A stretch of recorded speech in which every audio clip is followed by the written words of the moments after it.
நாடாளுமன்றத்தில் வக்ஃபு மசோதா வாக்கெடுப்பில் வந்து பங்கேற்காம பாமக தலைவர் அன்புமணி ராமதாஸ் புறக்கணிச்சிருக்காரு. அதை ஆதரிச்சு வக்ஃபில் ஆதரிச்சு ஜி.கே. வாசன் வாக்களிச்சிருக்காரு. அதாவது அது கூட்டணியில் இருக்கிறவங்க அவங்க நிலைப்பாடு. அதாவது வெளியேறுவதும் வந்து அவங்களுக்கு ஆதரவாக தான் போயிடும். அந்த சொல்றது புரியுதா? ஆதரவாக தானே போயிடும் தம்பி. நடுநிலை வெளியேற்றம்ங்கிறது எப்பவுமே அந்த கருத்துக்கு வந்து ஆதரவாக தான் தம்பி போயிடும். எதிர்நிலை வாக்கு தான் அதுக்கு எதிராக இருக்கும். அது வந்து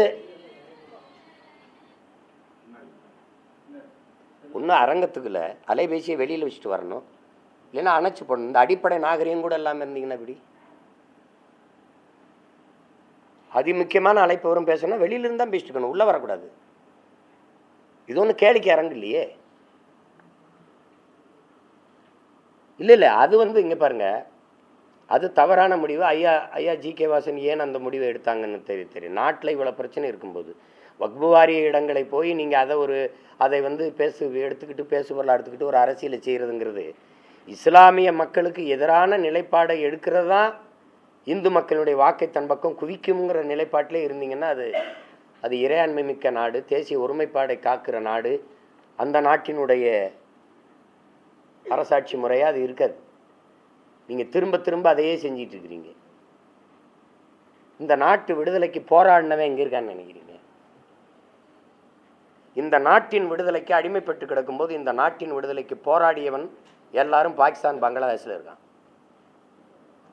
இங்கே பாருங்க, என்ன பாருங்க, இந்த நாட்டின் விடுதலைக்கு போராட்டமே செய்யாதவர்கள் பாரதிய ஜனதாவிலையும் பாராளுமன்றத்தில் இருக்காங்க. வரலாறை நான் எடுத்து தரணுமா இல்லை நானே பேசணுமா? எடுத்து சொல்லுங்க. இந்த நாட்டை அடிமைப்படுத்தி ஆண்ட பிரிட்டிஷ்காரன் உனக்கு நண்பனா இருக்கான், ஐபிஎல்ல விளையாடுறான், அவனோட கிரிக்கெட் ஆடுறான். இந்த நாட்டு விடுதலைக்கு போராட்டம் இருக்கான் பாரு பாகிஸ்தான், பங்களாதேஷில், அவனை நீ ஐபிஎல்ல சேர்க்க மாட்டேற. இவனை பகை நாடுன்னு வச்சிருந்தா தான் உனக்கு இங்கே பாலிடிக்ஸ். என்ன சொல்றது புரியுதா? இவனை பகை நாடா வச்சிருக்கணும் நீ, அப்பதான் உனக்கு இங்கே அரசியல் இருக்கு. ஒரு மதம் சார்ந்து ஒரு மார்க்கம் சார்ந்து வாழ்கிற மக்களை எதிர்ப்பதே தன்னுடைய அரசியல் கொள்கைன்னா இது என்னைக்கு வந்து மதத்தை விட்டே வெளியில வராத இந்த அரசுகள், ஆட்சிகள் எப்படி மானுடத்துக்கு வரும்? எப்படி மண்ணை நேசிக்கும்? புல்லு பூண்டு பூச்சி வண்டை நேசிக்கும்? இது எப்படி உலக உயிர்கள் மீத கருணை காட்டும், இரக்கம் காட்டும்? என்ன இது? அரசியல் அதிகாரம் அங்கதானே இருக்கு. இப்ப நீ சொல்லக்கூடிய ஆட்களுக்கு தானே திரும்ப திரும்ப சொல்கிறேன். வரலாறு நெடுகிலும் நீங்கள் வாங்க, கொஞ்சம் முன்னாடி 500-600 ஆண்டுகளுக்கு முன்னாடி இருந்து கூட வாங்க. ரொம்ப போவேன்னா பல பேரரசுகள்லாம் எங்கே இருக்குன்னு தெரியாமல் போயிருக்குது. முகலாய சாம்ராஜ்யம், பிரிட்டிஷ் சாம்ராஜ்யம் உங்களுக்கு தெரியும். எங்களுடைய சேர சோழ பாண்டிய சாம்ராஜ்யம், விஜயநகர பேரரசு, மராட்டிய தெரியும், மராட்டிய மன்னர்களுடைய சரபோஜி மன்னர்களுடைய ஆட்சி, இதெல்லாம் எங்கே இருக்குது? இப்படி தானே பல ஆண்டுகளாக காங்கிரஸ் மிதப்பிலே தெரிஞ்சு விடுதலை பெற்றது. இந்த தொடர்ச்சியாக பல ஆண்டுகளாக அதுதான் அதிகாரத்தில் இருந்துச்சு. இன்னைக்கு பல்வேறு மாநிலங்களில் துணை இணை கட்சியாக தொங்கிக்கிட்டு இருக்கு. அது அதிகாரம்ங்கிறது நிலைத்ததல்ல, நீடித்ததல்ல. எங்கள் தாத்தா பாடுற மாதிரி வலியோர் சிலர் எளியோர் தமை வதையை புரிகுவதா மகராசர்கள் உலகாளுதல் நிலையாம் எனும் நினைவான்னு கேட்குறாரு. அதுவே நிரந்தரம் நிலையானதுன்னு நினைப்பில் இருக்கிறியான்னு கேட்குறப்பல. அதனால அது இருக்கும், மாறும். இலங்கையிலையும் பங்களாதேஷிலையும் வந்த கிளர்ச்சி இந்த நாட்டில் வர்றதுக்கு எவ்வளவு நாளாகும்னு நினைக்கிறீங்க? பங்களாதேஷின் தந்தை முஜிபுர் ரஹ்மான் சிலை என்னாச்சு? ஏறி நின்று தலையை ஒருத்தன் தனியாக வெட்டினான். காரணம் என்ன? பசி. அவர் பெற்றுக் கொடுத்த விடுதலையில் பிரச்சனை இல்லை, அவன் ஏற்றுக்கொண்ட பொருளாதார கொள்கையில் பிரச்சனை வந்துச்சு. விளங்குதுன்னு நினைக்கிறேன். இலங்கையில் என்ன நடந்துச்சு?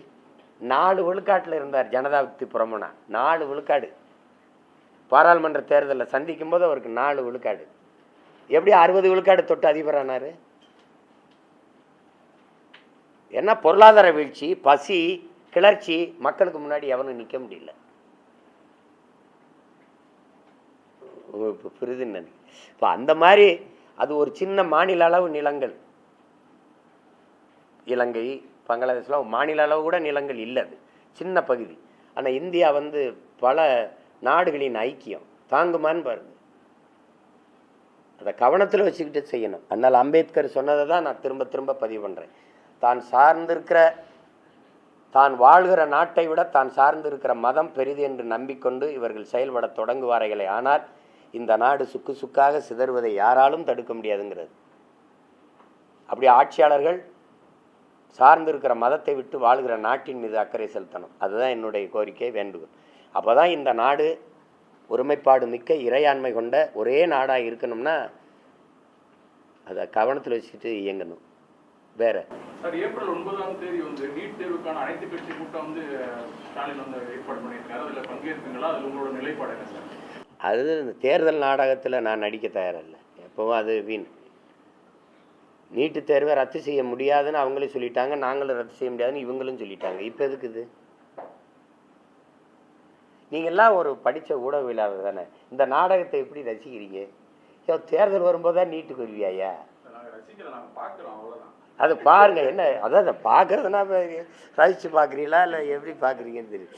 இல்லை என்ன கொடுமைன்னு பாருங்க. இப்போ இந்த தீர்மானம் போட்டு யார்கிட்ட கொண்டு போவீங்க? சரி, இந்த நீட்டு தேர்வை முதலாக கொண்டு வந்த பெருமக்கள் யார்? கொண்டு வந்தது யார்? காங்கிரஸும் நீங்களும் தானே. காங்கிரஸ் கொண்டு வந்தது, கூட இருந்தது யார்? அன்னைக்கே அந்த நீட்டு அங்கிட்டு நீட்டுன்னு சொல்லாமல் இங்கே இந்த பக்கமாக நீட்டுன்னு சொன்ன பெருந்தகையில் யார்? நீட்டு தேர்வுக்கு ஆதரித்து ஐயா கருணாநிதி கடிதம் எழுதுனது முரசொலியில் இருக்குது. வேணா இன்னைக்கு நீங்கள் அதை கிழிச்சு மறைக்கலாம். எழுதியிருக்காரு. ஒரு நாடு ஒரு தேர்தலில் முதல்ல ஆதரித்து பேசின பெருமகன் யார்? யாருன்னு சொல்லுங்க. அதான் ஐயா தான். தேவையற்ற செலவுகளை குறைக்க அன்றைய பிரதமராக அம்மையார் இந்திரா காந்தி ஒரு இடத்துல பொதுக்குழுவிலே கழக பொதுக்குழுவிலே தீர்மானம் போட்டு நிறைவேற்றியது அப்படின்னு பேசின பெருந்தகை நம்ம ஐயா தான்.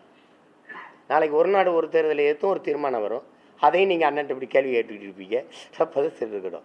இந்த நீட்டெல்லாம் இதெல்லாம் தேர்தல் நேரத்தில் திடீர்னு என்ன பண்ணுவாங்க, திருவிழா நேரத்தில் அங்கிட்டு கூத்து நடக்கும், இங்கிட்டு கரகாட்டம் நடக்கும், அங்கே பாவக்கூத்து, அங்கே பொம்மலாட்டம், இங்கே வள்ளி திருமண நாடகம், அங்கே ஹரிச்சந்திர மாயனாண்டம் கண்ட நாடகம். அப்போ எதை பார்க்குறதுன்னு தெரியாமல் நம்ம தவிப்போம்.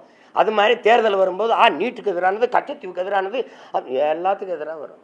நான் கேட்டேன்ல, அதனால இந்த தொகுதி சீரமைப்புக்கு அனைத்து கட்சி கூட்டம் போட்டேன். நீங்கள் நீட்டு தேர்வுக்கு எதிராக ஏன் போடலைன்னு கேட்டேன். இப்போ அதுக்கு இப்போ போடுறாப்புல அதுதான் பண்ணுறாப்புல. இப்போ நான் இப்போ கடலில் செய்யறது இல்லையே, செஞ்சா நான் ஏன் கேட்குறேன்? செய்யறது இல்லை, ஏமாத்துறது தான் கஷ்டமாக இருக்குது. செய்கிறோங்கிறது எத்தனை இஸ்லாமிய சிறை கைதிகள் விடுதலைக்கு நீங்கள் என்ன சொன்னீங்க? அப்பாவி இஸ்லாமிய சிறை கைதிகளை விடுதலை செய்ய எனக்கு வாக்கு தாருங்கள்னு பேசுனது யாரு? வாக்கு தந்தவர் வாயை மூடிட்டு இருந்தது யாரு? சிறையில் இருக்கிறவர்கள் எங்கள் உடல் நலிவுற்று போயிடுச்சு, எங்களுக்கு முன்விடுப்பு கொடுங்கன்னு கேட்டபோது நீதிமன்றம் கொடுன்னு சொல்லு. பதில் மனு என்ன தாக்கல் பண்ணீங்க?